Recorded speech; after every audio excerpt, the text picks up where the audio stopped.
É com muita alegria que eu venho aqui ao Centro Espírita 9 de Outubro pela primeira vez.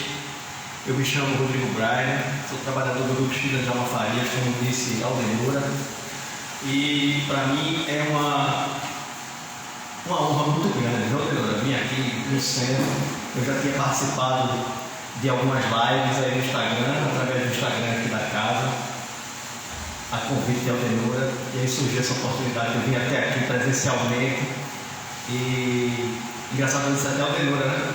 Eu vi ela divulgando algumas palestras aqui, vi que a casa tinha voltado presencial, aí veio aquela ideia, né? Poxa vida, como era bom, né? Se eu tivesse a oportunidade de conhecer o centro. Pois não é que na mesma semana a Aldenora ligou e me fez convite.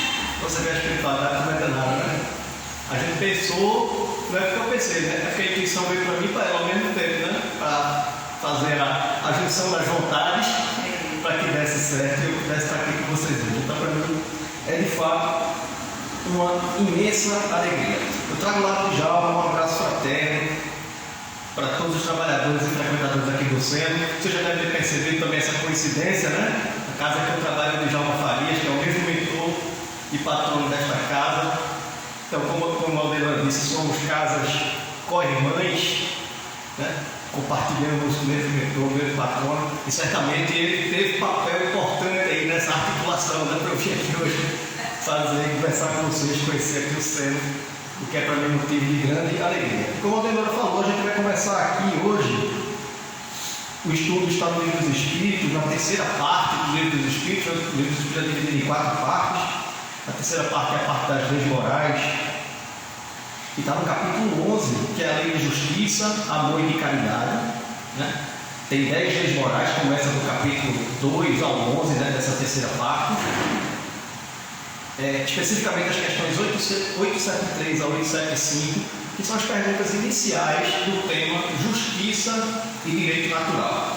Então é sobre isso que a gente vai falar hoje, né? Um capítulo tão importante, né? Dentre as leis morais, a gente sabe que essa lei de justiça, amor e caridade é como se ela fosse um guarda-chuva, né, de todas as outras leis. Ou seja, nenhuma outra lei existe sem existir justiça, amor e caridade. A gente não consegue empreender nada, a gente não consegue cumprir com nenhuma lei de Deus se nelas a gente não fizer com justiça, amor e caridade. Se os nossos atos não estiverem permeados disso, desses conceitos, vocês fazem estudo sequencial, não é isso, Aldenora? Vocês estão começando este domingo a estudar esse capítulo e vocês vão ver no desenvolvimento ao longo do mês aí, vocês vão ver quanta importância tem os ensinamentos que tem nessa lei para a gente aplicar em todas as outras, inclusive. E queria lembrar também, já que a gente está estudando o Livro dos Espíritos, hoje é dia 16 de abril, mas depois de amanhã, dia 18 de abril, o Livro dos Espíritos comemora 166 anos da sua primeira edição, que foi em 18 de abril de 1857. Então é sempre bom a gente lembrar desse trabalho valoroso do senhor Allan Kardec, que foi um ser encarnado, né, que recebeu como missão estruturar, organizar esses conhecimentos, né? Ficou conhecido por isso como codificador, mas o seu trabalho, a sua obra vai muito além de um simples codificador, né? Se a gente perceber nesse trabalho de Kardec a sua abnegação, a sua firmeza, né, os ataques que ele recebeu e ele defendeu essa ideia espírita, a gente não pode imaginar que ele foi um simples organizador de pensamentos de terceiros, né, de outras pessoas, dos espíritos no caso.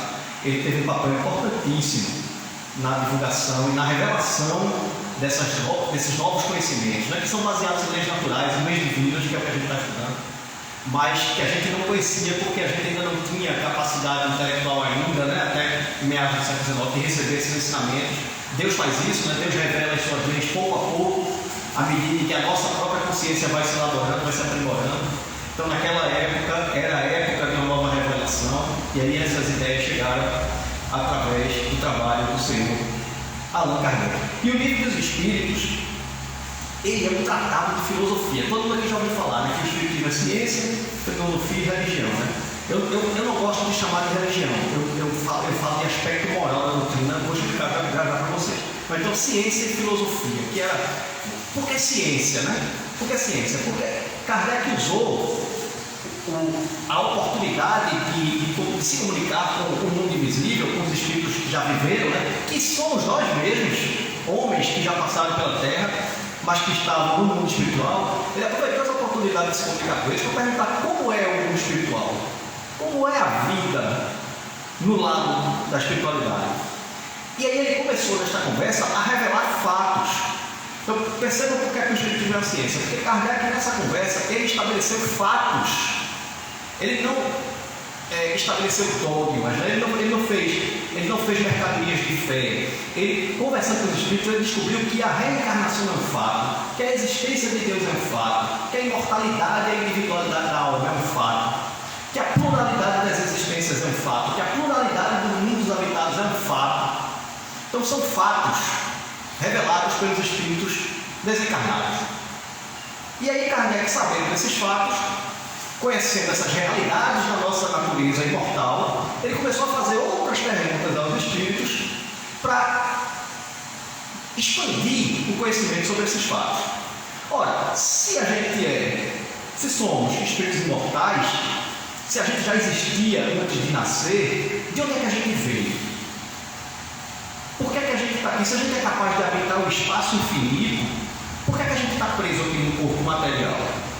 E quando esse corpo perecer, que o espírito se libertar, para onde a gente vai? Como é que vai ser a nossa condição na vida espiritual? O Kardec começou a fazer essas investigações. E é por isso que o espiritismo também é filosofia. Porque a filosofia trata exatamente disso, de expandir o conhecimento científico. Expandir os fatos que a ciência revela, expandir os conhecimentos sobre os fatos que a ciência revela. No caso da filosofia espírita, os fatos revelados pela ciência espírita. Então, foi isso que Kardec fez no Livro dos Espíritos, para expandir esse nosso conhecimento sobre os fatos que os espíritos revelaram, fatos científicos, fatos que você não precisa acreditar. Por isso que o espiritismo não é um objeto de fé cega. Não é algo entregue para você, então você tem que acreditar. Não é que você tem que acreditar, você tem que ser convencido, você tem que se convencer. Sua razão tem que ser satisfeita por esses ensinamentos. E é isso que ele faz com a ciência espírita, trazendo à luz da razão esses acontecimentos. E a partir daí, esses conhecimentos são expandidos através da filosofia. Mas aí Kardec descobriu algo muito maior do que essas duas coisas. Ele viu que com esse conhecimento, com os fatos revelados pela ciência e com esse conhecimento expandido pela filosofia espírita, ele descobriu que esse conhecimento é capaz de nos transformar moralmente, ligando a ciência e a filosofia espíritas a Deus. É exatamente esse o aspecto moral do espiritismo, que a gente chama de aspecto religioso, porque se liga a gente a Deus, então é de fato religião. Não a religião invenção humana, baseada em dogmas, baseada em objetos de fé. Religião em essência, porque liga a criatura a Deus. E é exatamente isso que é o espiritismo, um conhecimento que é capaz de conduzir nossas almas de volta até Deus. A gente sai das mãos dele, simples e ignorante, ele nos colocou no mundo para que a gente tenha como missão levar de volta nossas almas até ele, através de uma jornada evolutiva, uma jornada de progresso. Todos nós temos essa missão de nos transformar moralmente. É um dever nosso a transformação moral, um dever que todos nós temos. Ora, e se a gente tem como dever realizar essa transformação moral, eu achei o melhor caminho para a gente começar essa conversa. Porque veja, eu estou falando de um dever, certo? E todo mundo que tem dever tem direitos. A gente vai falar de justiça e direitos naturais. Se o nosso dever dado por Deus é de conduzir nossa alma até Ele, evidentemente que Deus não deu somente um dever, Ele também nos concedeu direitos. Os direitos concedidos por Deus são os nossos direitos naturais. É isso que a gente vai ver hoje. Então, mas a gente tem esse dever de conduzir nossa alma até Ele de volta através da transformação moral. A primeira coisa que eu pensei é, a gente precisa saber o que é moral. Porque a gente ouve muito falar e às vezes a gente não reflete a respeito, do que é moral. Segundo a filosofia, sem ser a filosofia espírita, qualquer filosofia, qualquer doutrina filosófica que trata de moral, ela vai dizer para a gente que a moral são as regras que orientam o comportamento humano em sociedade. É o que define as nossas relações homem a homem, esquecendo leis humanas, Esquecendo leis humanas, as relações homem a homem. O ético, o certo e o errado, como eu devo e como eu não devo agir em relação ao outro. É disso que trata a moral. Qualquer filosofia vai dizer a mesma coisa. Que moral é exatamente esse conjunto de normas, de regras, que existem e que tratam dessas relações humanas. O Espiritismo ele amplia um pouco esse conceito de moral, porque Kardec perguntou para os espíritos, na questão 629 desse mesmo livro dos espíritos que ele está estudando, ele perguntou que definição pode se dar da moral. Perguntou aos espíritos. Aí agora vem a definição da filosofia espírita sobre o que é moral. E os espíritos dizem o seguinte: ó, é a regra do bem proceder. Isto é, a distinção entre o bem e o mal. Funda-se na observância das leis de Deus. O homem procede bem quando tudo faz pelo bem de todos, porque então cumpre com a lei de Deus. Veja que o Espiritismo ele avança no conceito de certo e errado para falar para a gente do conceito de bem e mal, e que esse bem está relacionado a cumprir com a lei de Deus. Evidentemente que a gente imagina que fazer o mal é se afastar da lei de Deus. Não é que a gente faça o mal, mas se afastando das leis de Deus, a consequência é o contrário do bem que as leis de Deus querem promover. Porque sendo Deus, veja, a gente não aprende que Deus é um ser de infinita bondade, né? Suprema inteligência, infinita bondade, infinito amor. Então a gente não pode imaginar que Deus possa ter criado qualquer coisa com o objetivo que a consequência seja má. Ele não fez isso, porque ele não possui uma mínima parcela de malignidade. Então todas as suas leis são direcionadas para o bem. Então, cumprindo as leis, a consequência é o bem. Agora, se a gente não cumprir, se a gente se afastar, a consequência será o contrário do bem, mas não porque Deus quer que isso aconteça. Percebe? Ele não quer que isso aconteça. É uma consequência da nossa negligência, da nossa imperfeição, porque ainda estamos a caminho e às vezes a gente dá umas derrapadas, né? Esse caminho que a gente segue. E aí a consequência é exatamente o contrário do que Deus quer que aconteça. É o contrário do que Deus quer que aconteça. Mas a lei de Deus é tão perfeita que, mesmo agindo ao contrário do que Ele quer, as suas leis botam a gente no caminho de volta. E é isso que a doutrina espírita veio nos esclarecer, que é um processo de educação que o espírito precisa passar, precisa ser responsabilizado pelos seus atos, para que ele passe por um processo de regeneração, para que ele tenha a oportunidade de corrigir esses equívocos que a gente toma, que a gente comete pelo caminho. Então é um processo educativo que o espírito passa até que ele se convença, até que a sua consciência possa dizer para ele qual é o caminho correto. Ninguém mais vai conseguir dizer para ninguém: não, você está errado, você tem que fazer assim. Não é assim que funciona o espiritismo. O espiritismo para a gente que assim não funciona. Você não consegue obrigar ninguém a fazer o que ele não quer. A pessoa precisa se transformar de dentro para fora. Ela precisa passar por esse processo de educação para que ela mesma perceba a necessidade de mudança. Se a gente não perceber essa necessidade de mudança, a gente não muda. A gente não muda. A gente só muda quando a gente percebe que é necessário. Então, o que é que os espíritos estão nos ensinando, né? quando estão falando para a gente esse conceito de moral? Que existe um princípio universal e único para estabelecer a moral. E esse princípio universal e único é exatamente as leis divinas, as leis naturais. Este é o princípio universal da moral, segundo os espíritos. Exatamente as leis de Deus. E como é que a gente distingue, então, se a gente está agindo de acordo com a lei de Deus ou se a gente está se afastando dele? Como é que a gente vai saber se a gente está fazendo a coisa certa, se a gente está cumprindo com as leis de Deus?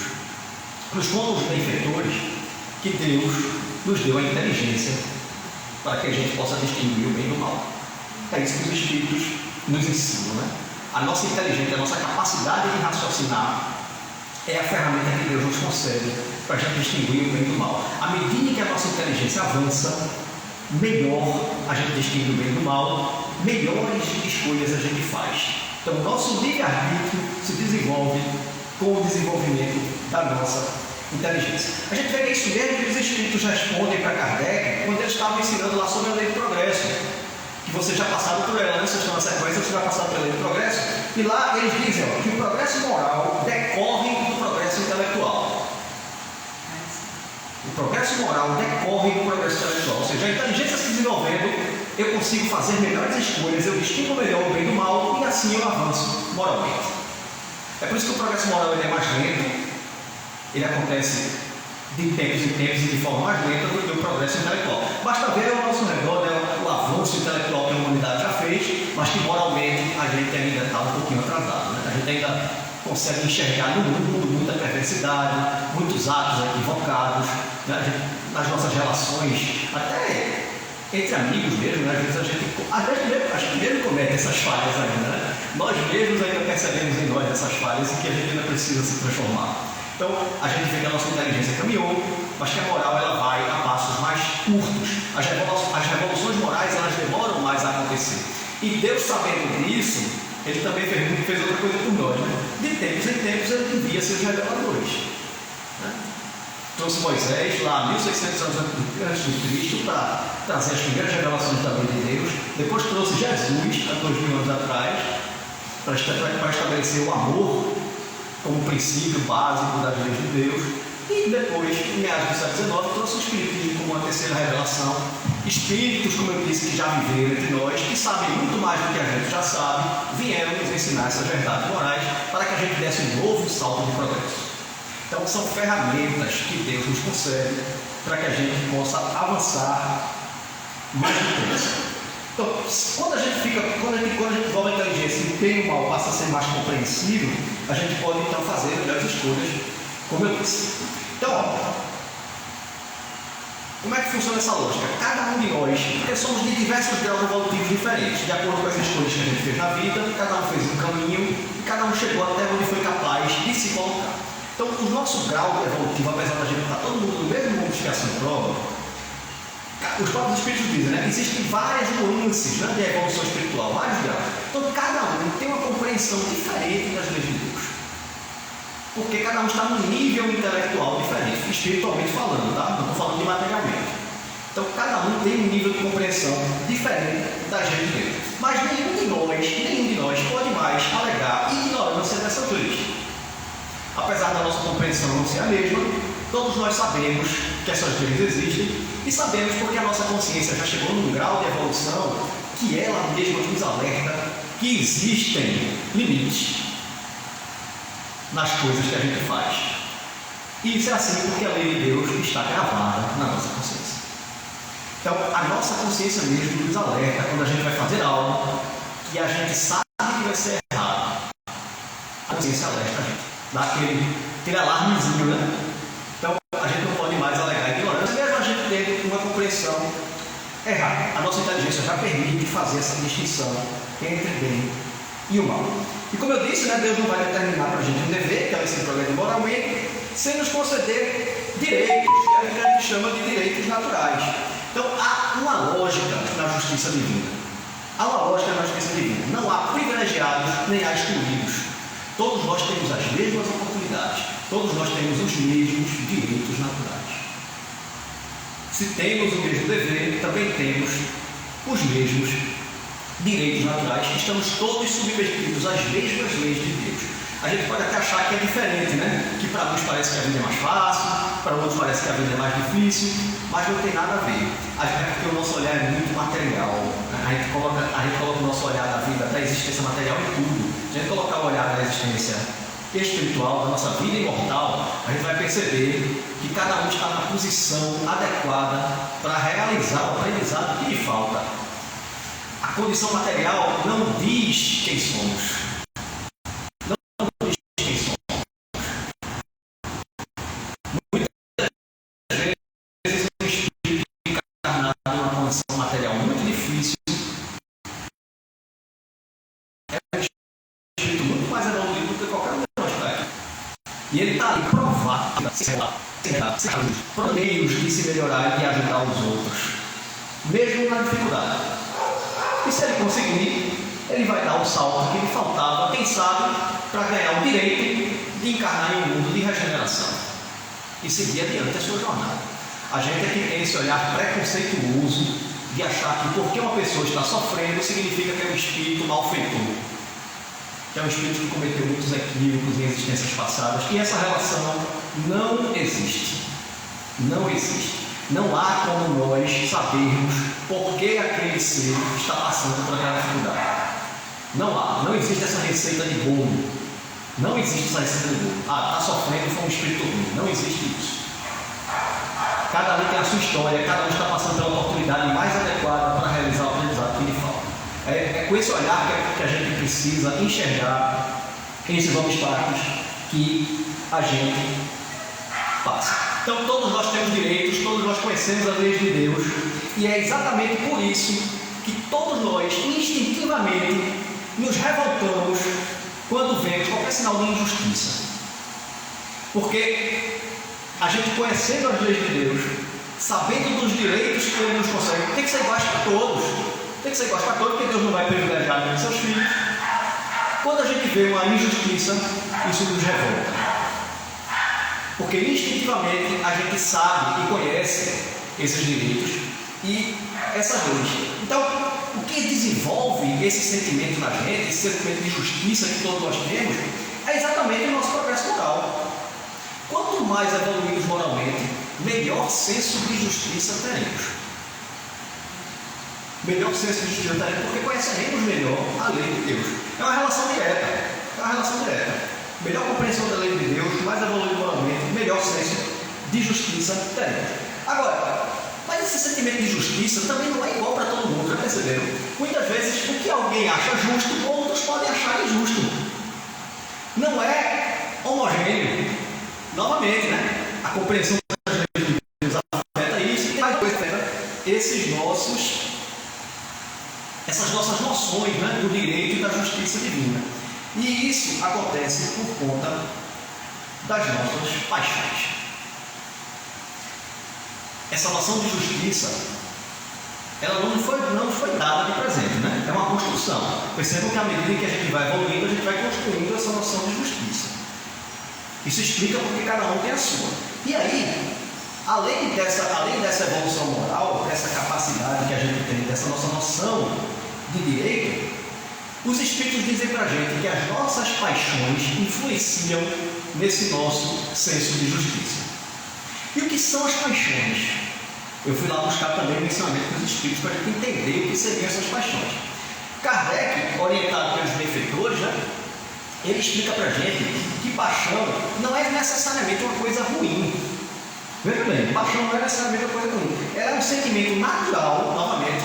Se ela é um sentimento natural também é concedido por Deus como ferramenta para que a gente se movimente. Então é um sentimento natural que funciona como uma alavanca para as nossas realizações. Quando a gente tem paixão pelo que faz, a gente vai certamente dedicar mais força, né, mais energia para realizar aquilo que a gente quer. Aí o que é que os Espíritos dizem? Que quando é que a paixão começa a ser perniciosa? Quando é que a paixão começa a atrapalhar a nossa vida? Eles dizem que o problema está em deixar ser guiado pelas paixões, ao invés de você usá-la como ferramenta de movimento, né? Como ferramenta de incentivo, como ferramenta de motivação para você fazer as boas realizações. Quando a paixão lhe domina os atos, aí é que ela passa a ser perniciosa. Ela é uma força que multiplica as nossas ações. E se a gente deixar ser movido por ela vai direcionar as nossas ações, ao invés da gente usar essa força para fazer aquilo que a gente quer, aquilo que a gente deve, que a gente hoje vai falar muito sobre dever também.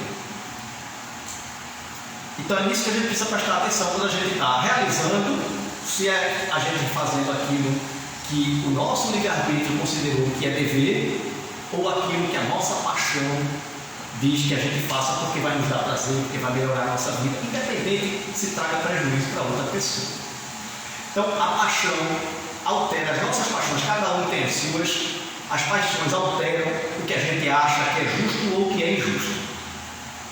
A gente vê isso aos montes no dia de hoje, né? Basta abrir as redes sociais que a gente vai ver pessoas se degladiando, uns achando justo alguma coisa, outros achando injusta a mesma coisa, porque cada um está colocando ali a sua paixão para fazer o seu julgamento, para determinar o que é senso de justiça, o que é direito em cada uma daquelas situações. Então as nossas paixões determinam também essas diferenças. Kardec fala o seguinte sobre as paixões, diz assim: todas as paixões têm o seu princípio no sentimento ou necessidade natural. O princípio das paixões não é assim um mal, pois que apresenta numa das condições providenciais da nossa existência. A paixão propriamente dita é a exageração da necessidade ou do sentimento. Está no excesso e não na causa. E este excesso se torna um mal quando tem como consequência um mal qualquer. Kardec ainda complementa dizendo o seguinte: toda paixão que aproxima o homem da natureza animal afasta-o da natureza espiritual. Todo sentimento que eleva o homem acima da natureza animal denota a predominância do espírito sobre a matéria e o aproxima da perfeição.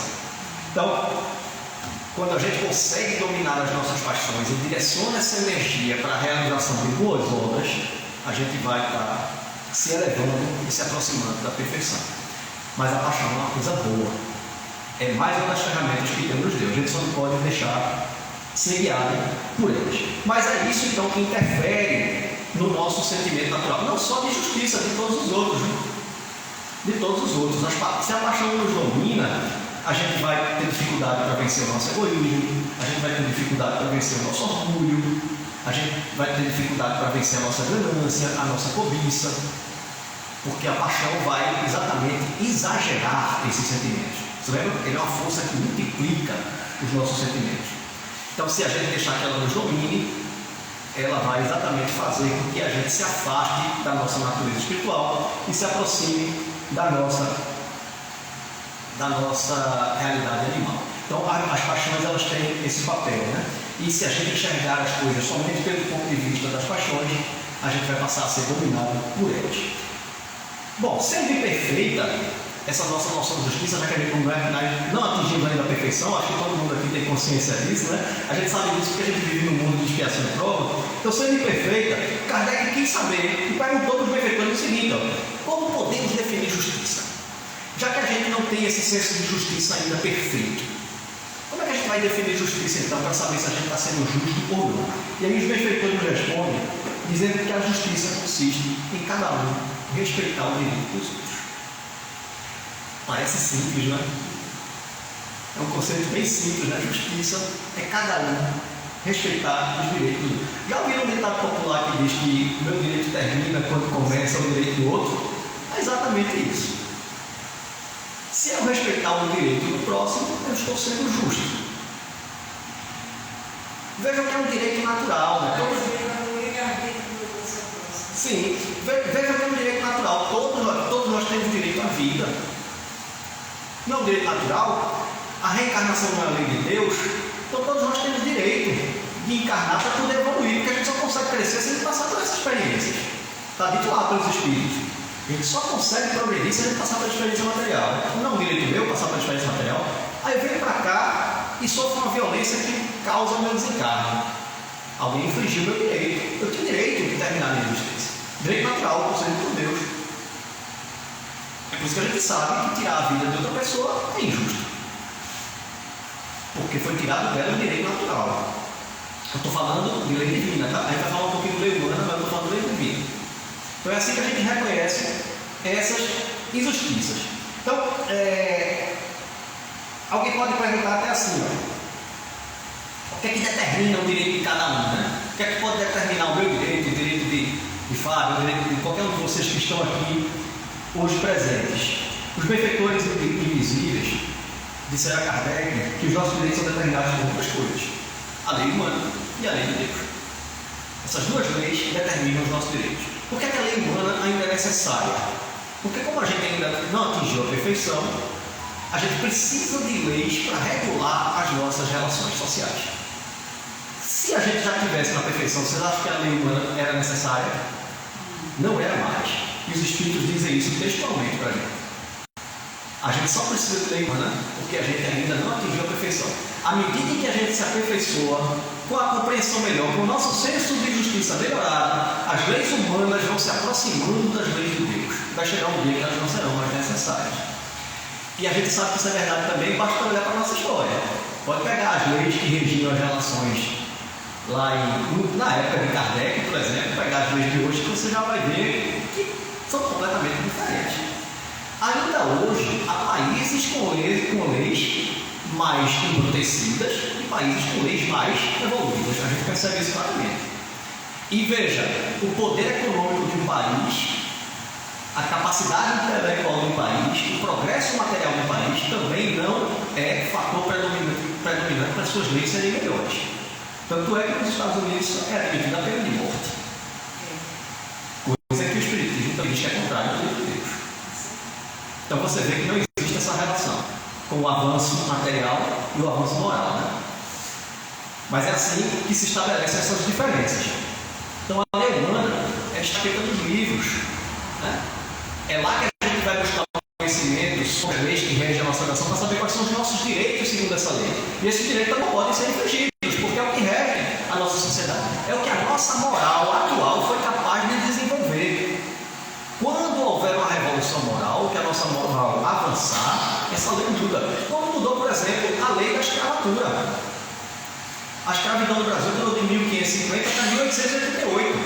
Mês que vem, 13 de maio de 2023, 155 anos da abolição da escravatura.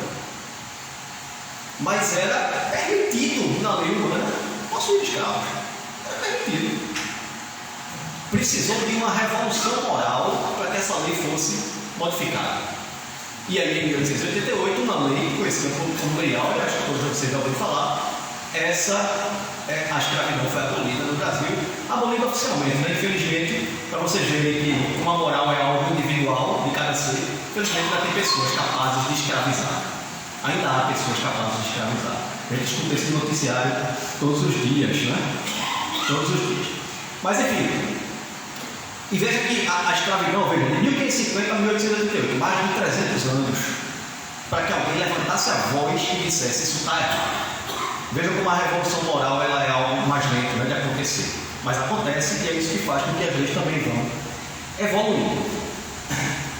Então, hoje, aqui, vivendo na Terra, é através da lei humana que a gente busca ser justo. É essa lei humana que a gente busca para que a gente possa ser justo diante das nossas relações sociais. E isso nem sempre acontece. Até usando a lei humana, que está aí para regular as nossas relações, a gente percebe que esse senso de justiça ele não é homogêneo. Ele não acontece da mesma forma para todo mundo. E os espíritos dizem que isso é assim porque as leis foram feitas pelos poderosos. As leis foram feitas por pessoas que queriam se beneficiar delas. Imagine o seguinte: Kardec, quando investiga sobre esse progresso da lei humana, né, que ele quer saber como é que essa lei humana progride, os benfeitores nos ensinam o seguinte: que a civilização criou necessidades novas para o homem, necessidades relativas à posição social que ele ocupe. Tem-se então que regular, por meio de leis humanas, os direitos e os deveres dessa posição. Mas, influenciado por suas paixões, ele não raro tem criado direitos e deveres imaginários que a lei natural condena e que os povos riscam de seus códigos à medida que progridem. Então você percebe que as leis foram criadas também envolvidas pelas nossas paixões. As paixões daqueles que são responsáveis por legislar. Jesus legislou. Jesus não foi um legislador moralista. Ele ensinou pelo exemplo. A gente é que ainda no caminho, né? A gente ainda não consegue estabelecer essas relações somente pelo amor que a gente dedica nas coisas que a gente faz, e aí a gente precisa desse regulamento humano.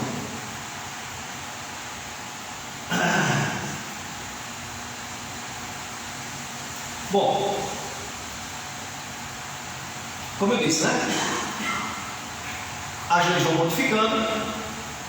E pegar o exemplo de novo aqui da escravatura, se naquela época que a escravidão era permitida, alguém que possuísse escravos não estava infringindo a lei, não estava infringindo o direito de outro segundo a lei humana. Então eu poderia possuir escravos e mesmo assim dizer que não estava infringindo o direito nenhum. Se a gente voltar ainda mais no tempo, a gente vai encontrar no direito, nas leis, circunstâncias em que era permitido até tirar a vida de outra pessoa. Uma pessoa tirar a vida de outra. Se voltar lá para a lei de Italião, o código de Hammurabi, o olho por olho, dente por dente, até isso era permitido. Você não estaria infringindo o direito de outro se cometesse um ato dessa natureza. Mas com o progresso que a gente já fez, a gente sabe, quando a gente vai desenvolvendo essa nossa moral, a gente começa a perceber que isso não está de acordo com o direito natural, e é isso que faz com que as coisas vão sendo modificadas, e mesmo as leis ainda não sendo perfeitas, esses direitos individuais, eles se modificam por conta da própria nossa natureza moral. E aí, mesmo a lei não sendo perfeita, a gente começa a cumprir a moral segundo a lei natural por conta do nosso esforço individual.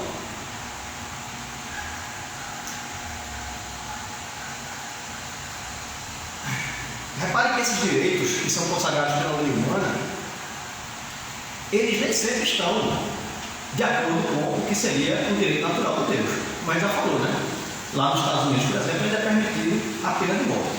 Então, é com esse sentimento que cada um de nós, né, com o desenvolvimento da nossa moral, é que cada um de nós, intimamente, desenvolve o seu próprio senso de justiça. É assim que a gente estabelece o que é justo e o que é injusto, de acordo com a moral que a gente já foi capaz de desenvolver. Para a gente refletir sobre alguns exemplos atuais. Existem pessoas, por exemplo, hoje tem ainda, não? Coisas que você não vai achar na lei humana, mas que para a gente já vai considerar injusto. Existem pessoas hoje vivendo na Terra que desencarnam por desnutrição, falta de alimento, não por escolha, por condição dele. Vocês acham isso justo? Ninguém vai achar isso justo. Já viu alguém ser preso porque alguém morreu de desnutrição? Alguém ser condenado porque alguém morreu de desnutrição? Ah, você infringiu o direito daquela pessoa de ter alimento. Você já viu isso? Eu nunca vi. Mas é injusto uma pessoa morrer de desnutrição. É ou não é? Em São Paulo, aqui pertinho, no inverno, o frio fica mais rigoroso. Tem pessoas que morrem no frio, na rua, porque não tem um abrigo. É justo? É justo? Pelo nosso sentimento de justiça, a gente acha isso justo? Não. Mas vocês já viram a lei humana ir atrás de fazer uma investigação para saber quem foi o responsável por aquela pessoa ter desencarnado ali de frio sem ter um abrigo? Não tem. Para você ver como as nossas leis devem ser perfeitas. Se o nosso sentimento de justiça fosse o suficiente, essas situações não aconteceriam mais. Não aconteceriam mais, mas acontecem. Os nossos direitos naturais ainda são infringidos. E muitas vezes a gente naturaliza que isso aconteça, porque a lei humana estabelece esses direitos. Ou seja, no nosso nível de evolução atual, na nossa capacidade de compreender as leis de Deus atual, que está nas leis, no papel, na lei humana, isso não seria um ato de injustiça, né? É lógico que todo mundo aqui vai achar injusto, qualquer pessoa que você vai perguntar vai achar injusto. Mas o que é que está sendo feito para que isso mude? O que é que a gente está fazendo para que isso não aconteça mais? É essa pergunta que todos nós precisamos fazer, essa reflexão que todos nós precisamos fazer.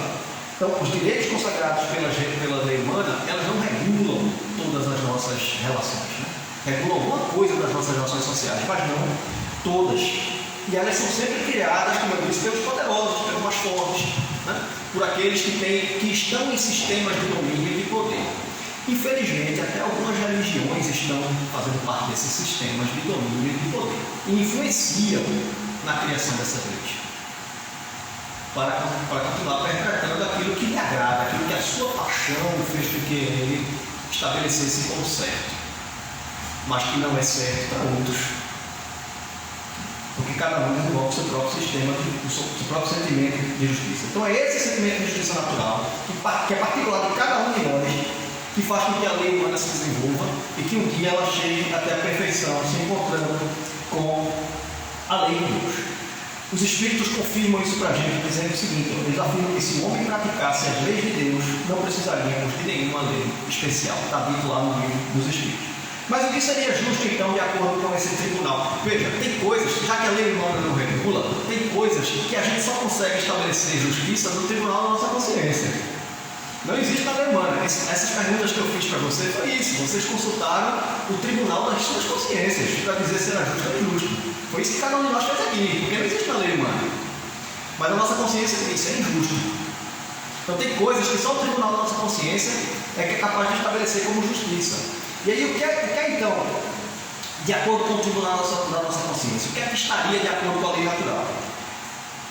Nossas escolhas morais e éticas, elas são determinadas por três freios: o querer, o poder e o dever. Querer é fácil. Nosso pensamento é livre, os Espíritos também dizem isso. Eu posso pensar, posso desejar qualquer coisa, nada me impede. Não há nenhuma força, nem humana nem divina, que me impeça de querer, de pensar. O pensamento é livre, somos livres pensadores. O Espiritismo, inclusive, defende isso como um de seus princípios. É do homem ser um livre pensador, ator e artífice do seu próprio destino. Então somos livres pensadores, a gente pode querer qualquer coisa. Mas será que tudo que eu quero eu posso fazer? Esse é o primeiro freio, né? Eu quero, mas será que eu posso? O posso não está no sentido de permissão, não. Eu não estou nem falando de você pedir permissão para fazer. Eu estou falando no sentido de possibilidade, de ter condições de. Por exemplo, eu posso querer morar num palacete no Principado de Mônaco. Eu posso querer. Eu posso?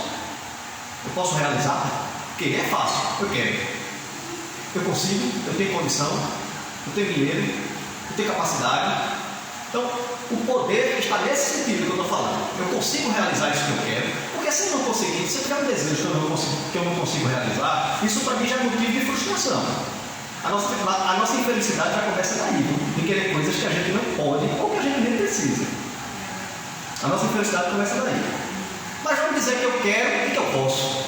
Eu tenho capacidade, tenho condições, e é uma coisa que eu desejo e que eu posso. Eu devo. Esse é o outro freio. Eu devo fazer isso. Se eu fizer, se eu realizar isso que eu quero, eu vou prejudicar alguém? Eu vou infringir o direito de um terceiro? Então, esse outro freio é o dever. Então, para que a gente consiga moralmente e eticamente viver em sociedade, eu preciso, tudo que eu quiser é algo que eu possa realizar e algo que eu deva realizar. Se eu ferir um desses freios, eu estarei sendo contrário à lei de Deus, eu estarei sendo contrário ao sentimento de justiça. Então vamos lá. Aí eu fui atrás do que é o dever. A gente já falou tanto de dever, né? Que é um dever nosso. A gente tem o dever de progredir moralmente, a gente tem o dever de respeitar o direito do outro. E o que é o dever? E aí eu fui buscar essas lições no Evangelho segundo o Espiritismo, capítulo 17, capítulo 6 perfeito, está lá na instrução dos Espíritos, no item 7. Os Espíritos, na verdade é o Espírito de Lázaro, ele escreve sobre o dever. E ele nos ensina o seguinte, que o dever é uma obrigação, o dever é uma lei da vida, uma obrigação moral da criatura para consigo mesmo e para com o próximo. A gente tem dever com a gente mesmo também. Tem coisas que a gente faz, que a gente quer, que a gente faz, mas que fere a nós mesmos, inclusive. Então a gente tem dever até conosco mesmo, não é só com o próximo não. Então, a lei da vida é uma obrigação moral da criatura para consigo mesmo e para com o próximo. Aí o Lázaro nos alerta que ele é desafiador pelo seguinte, porque ele vai de encontro ao nosso interesse pessoal. Quando a gente tem as nossas paixões, quando a gente tem uma paixão de querer realizar algo, e o dever diz que a gente não deveria fazer aquilo, porque ele vai infringir o direito do outro, a gente tem aquele primeiro ímpeto de querer fazer mesmo assim, porque é algo que vai satisfazer esse meu interesse. Veja como é importante a questão de você dominar a sua paixão ou a paixão de dominar. Porque se a paixão de dominar, você vai fazer de qualquer jeito. Mas se a sua inteligência, se a sua razão for capaz de raciocinar sobre aquele ato para ver o bem e o mal, o certo e o errado, se você controlar essa sua paixão, você vai conseguir lutar esse freio. Mas ele diz que é difícil exatamente por causa disso, porque vai de encontro ao interesse pessoal. E se há uma paixão dominando esse nosso interesse, como eu disse, aí é que vai ficar mais complicado ainda a gente cumprir com esse nosso dever moral. E aí o Espírito ensina que é algo tão particular, esse dever é algo tão particular, que as nossas derrotas, ou seja, quando a gente não consegue frear, e mesmo assim a gente faz algo que vai ferir o direito do outro, essas nossas derrotas, elas não estão sujeitas à reprovação de outro. Porque ninguém vê, ninguém sabe. Foi uma decisão última, só quem sabe é você, está no tribunal da sua consciência. De novo, voltando lá com o Espírito, né? É o tribunal da consciência que vai dizer para a gente se isso é justo ou injusto. Mas é só você que vai saber. E as vitórias também, quando eu consigo frear essa minha paixão e não realizar aquele ato, elas também são íntimas, não vão ser objeto de aplauso, nem de reconhecimento de ninguém. Então veja como o dever é algo particular, né?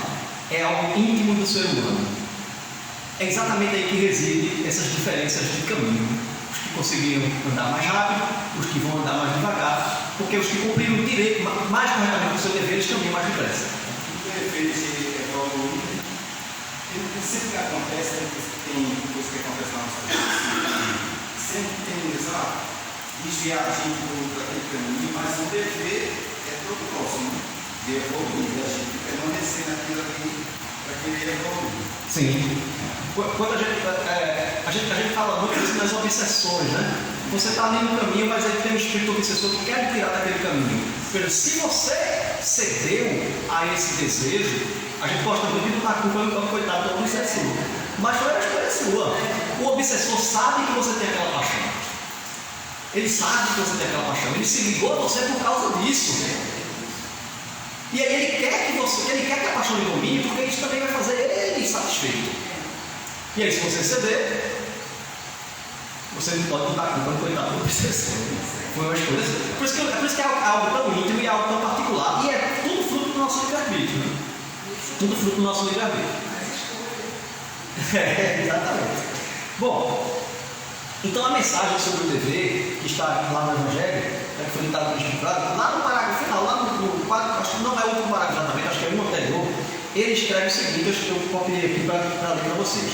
O dever é o resumo prático de todas as especulações morais. É uma bravura da alma que enfrenta as angústias da luta. É austero e brando, pronto a dobrar-se às mais diversas complicações. Conserva-se inflexível diante das suas tentações. O homem que cumpre o seu dever ama a Deus mais do que as criaturas e ama as criaturas mais do que si mesmo. É ao mesmo tempo juiz e escravo em sua causa própria. Eu quis trazer essa frase porque está aqui de novo, né, o tema da escravidão, que eu falei um pouquinho, mas esse escravo aqui, ele está falando que a gente mesmo se escraviza. E por que a gente mesmo se escraviza? Porque quando a gente estuda a lei de liberdade, que tem muito a ver também com essa questão do direito e da justiça, Kardec pergunta lá se há na Terra algum espírito que possa se dizer totalmente livre. E os espíritos dizem que não. E eles dizem que não porque a gente vive em sociedade, e vivendo em sociedade a gente precisa, a nossa liberdade tem um limite de não infringir o direito do outro. Então ninguém aqui é livre de verdade.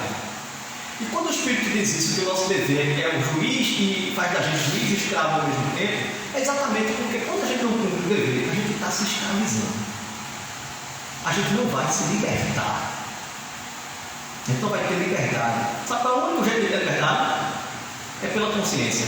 É você querer, é tudo que você quiser fazer, você puder fazer e você dever fazer. Liberdade é você não querer nada que seja contrário ao dever. Já pensou no dia em que você evolui tanto que nem passe pela sua cabeça nenhuma ideia de você fazer qualquer coisa que prejudique o outro? Coisa que não passa pela sua cabeça. Não é questão de a ideia vem e você vai escolher fazer ou não. Não passa pela sua cabeça. Tudo que você deseja, você pode e você deve. Liberdade. Aí você será livre. Mas se você desejar uma coisa que ou você não pode ou você não deve, você está escravizado em sua própria alma e vai ter que voltar à Terra tantas vezes quantas forem necessárias até que você consiga se libertar dessa prisão, até você pagar o último ceitil, como disse Jesus. Essa é a lógica da justiça divina. É assim que Deus promove justiça. Então, quando a gente está aqui passando pelas dificuldades, convivendo em sociedade uns com os outros, a gente não está aqui sendo castigado, a gente está aqui sendo educado, a gente está sendo responsabilizado para que a gente aprenda a cumprir com esse nosso dever. É isso que seria a liberdade. E aí, quando Jesus, lá no Sermão da Montanha, disse para a gente aquela célebre bem-aventurança: bem-aventurados os que têm fome e sede de justiça, pois serão saciados. Ele não está pedindo para a gente ser vingativo. A gente às vezes pensa, né? Eu estou com sede de justiça. A minha sede de justiça é ver aquela pessoa que me prejudicou pagar pelo seu erro. Essa é a minha sede de justiça. Mas não é isso que Jesus está dizendo. Jesus está convidando a gente a ser justos. Jesus está dizendo para a gente que a gente será feliz se a gente for capaz de fazer pelo outro tudo aquilo que a gente quer que o outro nos faça. Sermos justos. Esses são os bem-aventurados. Isso é uma coisa para o futuro? Será que a gente só vai conseguir isso para o futuro? Será que somente a gente é algo que a gente não pode mais, que a gente não pode querer agora, no presente? Por que eu não posso ser feliz desde agora, né? A gente pode sim. Isso não é só a gente não precisa esperar a perfeição para que a gente conquiste essa felicidade, né? A gente pode já na Terra usufruir desse sentimento. Esse sentimento de vitória íntima pelo bem realizado. Acho que todo mundo aqui também já deve ter passado por uma experiência dessa, né? Quando você está na rua, espontaneamente você faz uma boa ação, ajuda alguém. Você não sente não o seu íntimo preenchido de uma sensação de vitória? Não é? É esse sentimento que a gente vai ter quando a gente for perfeito o tempo todo. O tempo todo. Porque a gente vai estar espontaneamente fazendo ações do bem o tempo todo. O tempo todo. Ao contrário, quando a gente faz alguma ação esperando um benefício externo, esperando uma retribuição, né? Mesmo que você ajude ali, você fica olhando para ver se alguém aplaudiu, se alguém agradeceu, se alguém vai retribuir por favor. E aí, quando não chega, você acha que é um injustiçado, que você faz tanto bem e ninguém reconhece o bem que você faz, que você esperou uma recompensa externa. E o dever, como diz os Espíritos, ele é algo íntimo e particular. Então não é uma tarefa para o futuro, porque para colher o fruto é preciso plantar. E depois de plantar, a gente precisa cultivar a árvore. Então a gente precisa começar agora. Porque senão no futuro nunca vai chegar. Esse futuro nunca chega se a gente não começar agora. Então plantar a semente e cultivar a árvore é o que vai trazer felicidade para a gente. E o fruto? O fruto é o que vai trazer felicidade para o próximo. Esse é o sentido do amar a si mesmo, para depois poder amar o próximo. Eu cultivo a árvore para que eu seja capaz de levar o bem ao outro, para poder dar frutos. Então a gente tem que começar já, que é para a gente poder usufruir desses benefícios, né? Então, quanto antes a gente despertar para essa necessidade de mudança e a gente nos livrar dessas imperfeições que ainda existem em nós, mais cedo a gente vai chegar às verdades, mais cedo a gente vai conquistar essa liberdade, mais cedo esse nosso sentimento de justiça vai ser capaz de respeitar todos os direitos daqueles que estão no caminho conosco. Muito obrigado a todos, muita paz. Agradeço demais ao Seno, ao Demora, por essa oportunidade de estar aqui com vocês. Espero reencontrá-los em outras oportunidades e que o nosso bom amigo Jesus possa fortalecer nossa fé, possa acalentar nossos corações e fazer de nós seres espiritualmente mais felizes pelo nosso esforço, pelo que a gente for capaz de realizar em nome do bem. Muito obrigado.